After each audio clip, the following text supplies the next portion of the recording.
আচ্ছা, আমরা এখন লিখব কি অ্যাট্রাকটিভ। অ্যাট্রাকটিভ, হ্যাঁ, অ্যাট্রাকটিভ মানে কি? অ্যাট্রাকটিভ মানে হলো আকর্ষণীয়।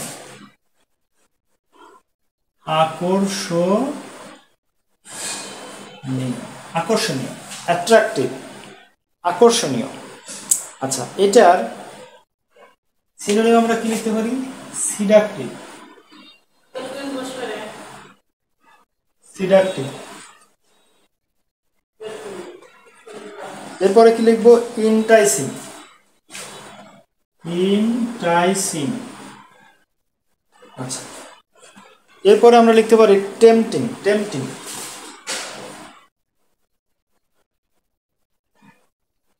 টেম্পটিং। আচ্ছা, তাহলে কি লিখলাম? সিডাকটিভ, ইন্টাইসিং, টেম্পটিং। ওকে, তাহলে আমাদের সিনোনিম কি? অ্যাট্রাকটিভ, এটার সিনোনিম সিডাকটিভ, ইন্টাইসিং, টেম্পটিং।